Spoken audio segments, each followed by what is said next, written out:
Hey, what's going on, folks? Welcome back to our daily bill searches. We're like 10 days behind, but we're going to try to get caught up a little bit, or at least start them off, so we can get back to finding stuff in our pocket change worth more than face value. So let's get right to it. I have a stack of $1 bills. They're obviously one of the most common denominations of U.S. banknote that you're going to come across in your pocket, since we use them all the time. There's a couple other videos coming out today and over the next couple days that cover some coin-related knowledge, some stuff on half dimes and stuff like that, so check those out. But without further ado, let's get to some bill searching. So here we are with the stack of ones. I'm just going to leave them down on the table, and I'll kind of just point at what I'm looking at. This is a 2013. It's shown here at the bottom right of Washington's portrait there. We know on 2013s that the third digit over on the serial number is really common to have some heavy or excess inking. During the printing process, that's not collectible. It's common across the whole gamut of bills in this series, especially $1 bills. The other denominations, 5s, 10s, 20s, 50s, 100s, as you know, they're a little bit different, and some of their stuff is shown or displayed in different portions of the bill. Such as the placement of their serial numbers is a little different, the series number, series date, things like that. So that's something to keep in mind. Everything seems appropriate on this $1 bill, so nothing's jumping out at me as super collectible. We do know that between 2009 and 2013 there was a change in the Secretary of the Treasury, but aside from that, there's not really big graphics changes. So we'll move on from that $1 bill. As you can see here, another 2013 also has that heavy inking on the third serial number, although I usually see it down here on this bottom left one, on the bottom left-hand side of the obverse of this bill. But in this case, it's common up here as well on quite a bit of them, so not something to call home about. This one's been folded in the middle too, so if it was collectible, you know, it would detract from value anyway. Nothing crazy jumping out at me here. No broken ladders, no collectible fancy serial numbers, nothing really crazy. We have a lot of stray ink here that looks like from the band, from when they banded these up and sent them to the bank, or vice versa or whatever. So probably a counter stamp and nothing really to call collectible.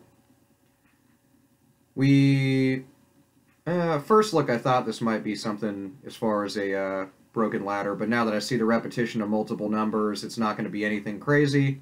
This one, another series 2013. Of course, we're going to see those a lot more commonly now, seeing as how, you know, those are the most recently printed ones. Let me see if I can lower my camera a little bit, see if we can get a little bit better view of what's going on here. Alright, there we are. So nothing really crazy on this bill. I just wanted to get us a little bit better view so you're not like, hey, what the hell are you talking about? I can't see anything. There's nothing on the reverse of that bill either. Let's flop these bad boys around, clean them up a little bit. Really cool repetition on this one. I wish it was 5s on the ends, or at least together. That would have been really sweet. 5, 5, 6, 6, 4, 4, 7, 7. That'd be really, that'd be just kind of a repeater note. Although not as collectible as like a double quad or something that we showed in the last video. So check that one out on really cool error notes and fancy serial numbers that were found in the group. But I don't see anything jumping out at me here. No misprints, no excess ink, no lack thereof. Nothing on the reverse of the bill.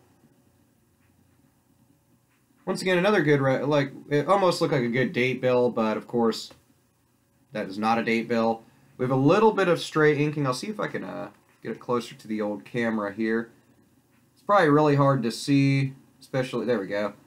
On that 8 on the end of that serial number, you can see a little dot of green ink over there. It is a little bit of excess ink, but it's not enough. And plus, you can tell this bill has been through some water with this discoloring at the top here. So it might be due to that. I mean, once something gets wet, you know, kind of have to take that into account. There's also tape on it, a whole bunch of other crap. Nothing crazy here as far as a fancy serial number. All the printing is right. Sometimes you'll see these seals that are printed astray. Usually they're over to the left. Unless it's not sitting on the E, or it's below the O, the N, and the E, and sitting off the denomination printed here, 1, then it's not really collectible. It's not going to be a misprint or a misaligned print. So, you know, whatever. But nothing crazy on that one. Same as the reverse of the bill, also not collectible. Let's jump forward a little bit. 1321. Nothing crazy here. Same thing. Everything's all printed good, so it's a good old-fashioned $1 bill, but I don't see anything really collectible. This one's also been ran through the ringer as well. Here we go. Here's a little birthday note. Of course, as one of the our subscribers commented, of course, different places read dates differently, but in this facet, we're looking to read it as the month, the day, and the year. This would be May 24th, 1956. So it's known as a birthday note. Essentially, somebody born in 1956 on May 24th. This used to be a common thing. It might still be amongst collectors, but it used to be more common amongst just people in general. And this would command a little bit higher face value than $1 for somebody that wanted to, had something familiar with that date, generally a birthday. So people would generally find a birthday note. My birthday is May 3rd. So if I were to find a bill that was May 3rd, then I might want to keep it, So something cool. This is a Series 2009, previous to the change in Secretary of Treasury. Nothing really on the back, but I'm going to set it aside because I love date notes. They're definitely cool to me. Nothing nuts here. This one's a little shifted over to the left like I pointed out earlier in this video, but not enough to call it a shift or a misprint. Nothing really collectible. Does have a large margin on it, so it's but pretty much under a quality assurance aspect of bills, if the margin's there, it's pretty much acceptable. Sometimes you'll even see the cut lines in the margin. I would say it's a little bit of an error, but still, it pretty much have to be miscut to be collectible. Same dealio here. It's a little bit shifted. Actually, here we go. It's a good example here. So if you look at the shift on these two bills, the one on the top is shifted down quite a bit. You can also tell it with the serial number because it's not sitting where it normally would. So if you look at those two serial numbers and just see where they're sitting, this one's sitting almost unilateral with this oak leaf here around the 1, whereas this one's going to be sitting more in the center of these two. That's the standard placement for the serial number. Once again, though, this is a very light shift, but nevertheless it is a shift, so I'm going to keep that one. Since we kind of looked at this one as well, we'll just move it aside. We know it doesn't have anything collectible on it. It's all folded up and whatnot. Close to something here, but nothing crazy. This is a newer 2013 bill. It's also got a lot of runoff ink just from being wet. You can tell this has been wet from the way that it's crinkled up. So that'll detract from value even if it was collectible, but it is not. So we'll move on. Here's another date bill, actually. I mean, I call these date bills because obviously somebody was not born and that's currently living in the year 174.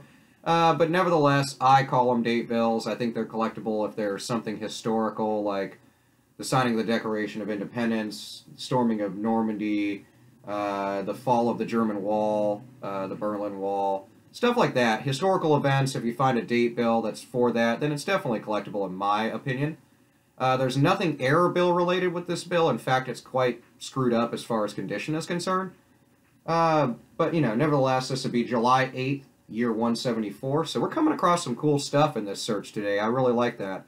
So I'm going to set that aside, too, and I'll put in the description box anything that happened on that date. So maybe you find that interesting. You can read the description box and check that out. And let's see what we have here. I thought for a second it was a trinary note, which, as quite a few people have pointed out, trinaries are quite common.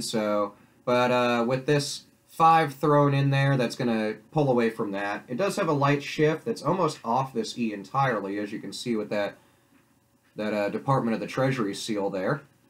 And the shift also corresponds over to the Federal Reserve Bank seal. You can see it's sitting kind of far to the left there, but not enough to be a major shift. If you check out the previous video I put up yesterday about error notes found in the Facebook group, there's a really good example at the end of the video for a misaligned print or a shift. Same thing on the back, nothing crazy. And actually, here we go. Here's a trinary note. So this one's not as good. I wish it was a binary note with just 3s and 2s. That would have been stellar. And I think actually if this was a 2 here, it'd be read forward and backward, which would be a radar note. But there's that 0 there that throws it off. Still a trinary, but not a great one, and not going to be above face value. Pretty much trinaries, in my opinion, that are going to be considered uncommon trinaries are ones that also have another pattern to them. So, you know, that's something to keep in mind. Like if it was 2, 2, 3, 3, 4, 4, and then, you know, more 2s or more 3s or more 4s, then great. You know, if it has a block repetition in it or something like that. So this one's still cool. We'll hold on to it, but it's I would have to say it's more of a spender than a money-making over face value collectible note. So we got a few ones we kept on to, 4 to be exact. So let's kind of shoot through them real quick just so I could kind of recap. We have ourselves a date note, July 8th, year 174. So I'll look that up. I'll put it in the description box. We have a pretty good shift note here that's the seals and the serial numbers sitting low on this bill. Not crazy amounts. I'd say it's only $1 or $2 above face value, but still something as a good example. We have ourselves another date note and more of a birthday note, which is May 24th, 1956. So this one's more of your typical birthday note. And our trinary, which like I said is less appealing than we'd like it to be, but still a trinary and a good example of one. So take it in as such, but a good trinary with 3s, 2s, and 0s. So we came across a few things to throw in the collection, and you know, we'll see if we find anything more appealing in the next search. But nevertheless, we found something. Thank you for coming and starting off the bill searching videos again after a little hiatus from them. I will see you guys in the next daily bill searching video, and keep your eyes out for new stuff on some coin knowledge that will be dropping on you later in the day. I will see y'all later.